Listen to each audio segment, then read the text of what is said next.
Hello guys, welcome back to make studio. ISLൻ്റെ 11ാം season നാളെ കൊടിയേറുകയാണ്. മൊഹമ്മദൻ സ്പോർട്ടിംഗ് ക്ലബ്ബ് കൂടി വന്നതോടുകൂടി 13 ടീമുകളായ ടൂർണമെൻറ്റിൽ ഇത്തവണ തീപാറും പോരാട്ടങ്ങളാണ് ആരാധകർക്ക് വേണ്ടി കാത്തിരിക്കുന്നത്. കഴിഞ്ഞ സീസണിലെ കിരീട നഷ്ടത്തിന് ഇത്തവണ അതേ സ്റ്റേഡിയത്തിൽ അതേ ടീമിനെതിരെ സ്വന്തം മണ്ണിൽ സ്വന്തം കാണികൾക്ക് മുൻപിൽ കണക്ക് വീട്ടിക്കൊണ്ട് തുടങ്ങാനാണ് മോഹൻ ബഗാൻ സൂപ്പർ ജയൻസ് നാളത്തെ ഇനാഗുറൽ പോരാട്ടത്തിന് ഇറങ്ങാൻ പോകുന്നത്.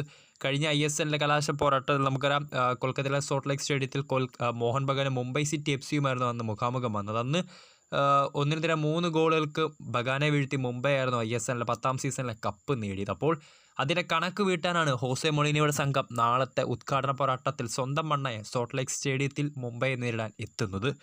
സോ അതിന് തന്നെ ആദ്യ മത്സരത്തിൽ തന്നെ മുംബൈ വീഴ്ത്തിക്കൊണ്ട് ടൂർണമെൻറ്റിൽ ഒരു മികച്ച തുടക്കം തന്നെയാണ് മൊളീനയുടെ സംഘം ആഗ്രഹിക്കുന്നത്. കഴിഞ്ഞ ISL സീസണിൽ ലീഗ് ഷീൽഡ് വിന്നേഴ്സായ ബഗാൻ അന്റോണിയോ ലോപ്പസ് ഹബാസിന് പകരം 2016 ഇന്നത്തെ മോഹൻ ബഗാൻ സൂപ്പർ ജയൻസ് അന്ന് 80K ISL കളിച്ചുകൊണ്ടിരുന്നപ്പോൾ അന്ന് അവരെ ചാമ്പ്യന്മാരാക്കി. 2016 80K ISL ചാമ്പ്യന്മാരാക്കിയ സ്പാനിഷ് പരിശീലകനായിട്ടുള്ള ഹോസെ മൊളീനയുടെ കീഴിലാണ് ബഗാൻ ഇത്തവണ കളി പഠിക്കുന്നത്. സോ അതിനാൽ തന്നെ ചാമ്പ്യൻ പരിശീലകനെ കൊണ്ടുവന്ന് കപ്പ് നേടാൻ തന്നെയാണ് ബഗാൻ്റെ തന്ത്രങ്ങൾ. അപ്പോൾ ഈ ഒരു ട്രാൻസ്ഫർ വിപണിയിൽ ബഗാൻ നടത്തിയ ചില ട്രാൻസ്ഫേഴ്സിലേക്ക് നമുക്കൊന്ന് പരിശോധിക്കാം. ഒന്നാമത്തെ താരം ഓസ്ട്രേലിയൻ ഫോർവേഡായിട്ടുള്ള ജാമി മക്ലാരനാണ്. ഓസ്ട്രേലിയൻ ലീഗിലടക്കം വളരെ പരിചയസമ്പത്തുള്ള മക്ലാരനെ കൊണ്ടുവന്നതോടുകൂടി ബഗാനെ സംബന്ധിച്ച് അവരുടെ മുന്നേറ്റ നിര ഒന്നുകൂടി കരുത്തുകൂട്ടാൻ സാധിച്ചിട്ടുണ്ട്. ഓൾറെഡി ദിമിത്രോസ് പെട്രോളോസും ജേസൺ കമ്മിങ്സും അടങ്ങുന്ന ഒരു മുന്നേറ്റ നിര ബഗാനുണ്ട്. അതോടൊപ്പം തന്നെ മുംബൈ സിറ്റി FC-യിൽ നിന്നും ഗ്രെഗ് സ്റ്റുവർട്ടിനെ പ്ലേ മേക്കർ റോളിലേക്ക് അവർ കൊണ്ടുവന്നിട്ടുണ്ട്. ഇന്ത്യൻ യുവതാരമായിട്ടുള്ള ലാലം മവേറാൾട്ടെ, സ്പാനിഷ് സെൻട്രൽ ബാക്കുകളായിട്ടുള്ള ടോം ആൽഡ്രഡും അതോടൊപ്പം തന്നെ ആൽബർട്ടോ റോഡ്രിഗസിനും ബഗാൻ തവണ ട്രാൻസ്ഫർ വിപണിയിലൂടെ കൂടാരത്തിലേക്ക് എത്തിച്ചിട്ടുണ്ട്. അതോടൊപ്പം തന്നെ വിശാൽ കേത്തിന് കൂട്ടായി ഇന്ത്യയുടെ യുവ ഗോൾ കീപ്പറായിട്ടുള്ള ധീരജ് സിംഗിനെയും ബഗാൻ പുതിയ സീസണിലേക്ക് കൊണ്ടുവന്നിട്ടുണ്ട്. അതോടൊപ്പം തന്നെ മികച്ച താരങ്ങൾ വന്നപ്പോൾ ചില പ്രധാനപ്പെട്ട താരങ്ങൾ ബഗാനിൽ നിന്ന് തവണ പോയിട്ടുമുണ്ട്. Anwar Ali, Brendan Hamill, Hugo Boumous, Armando Sadiku തുടങ്ങിയ താരങ്ങൾ ഇത്തവണ ബഗാൻ വിട്ടിട്ടുണ്ട്.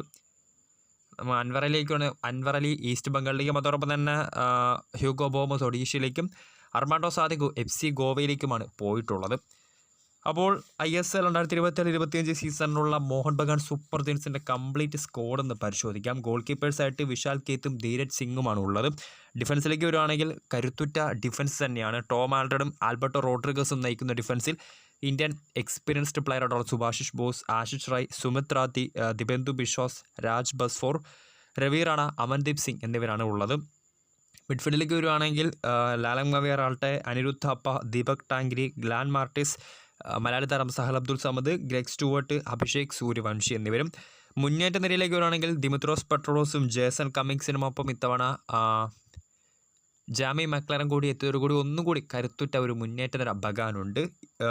അതോടൊപ്പം തന്നെ പെട്രോളോസിനും കമ്മിങ്സിനും മക്ലാരൻ്റെ പുറമെ മൻവീർ സിംഗ്, ലിസ്റ്റൺ കൊളാസോ, ആഷിഖ് കുറോണിയൻ, ടൈസൺ സിംഗ്, ഫർഡീൻ അലി മൊല്ല, സുഹേൽ ഭട്ട് തുടങ്ങിയ മികച്ച ഇന്ത്യൻ യുവതാരങ്ങളും അവരുടെ മുന്നേറ്റ നിരയ്ക്ക് ചൂട് ബഗാൻ ഇത്തവണ ടീമിലുണ്ട്. സോ ഇതാണ് മോഹൻ ബഗാൻ സൂപ്പർ ജയൻസിൻ്റെ ISL 2024-25 സീസൺ, അതായത് ISL 11ാം സീസണിലേക്കുള്ള സ്ക്വാഡ് എന്ന് പറയുന്നത്. കപ്പ് നേടണം മോഹൻ ബഗാൻ ഇത്തവണ. സോ വീഡിയോ ഇഷ്ടപ്പെട്ട ലൈക്ക് ചെയ്യുക, ഷെയർ ചെയ്യുക. കൂടുതൽ വാർത്തകൾക്കായി മേക്ക് സ്റ്റുഡിയോ ചാനൽ സബ്സ്ക്രൈബ് ചെയ്യുക.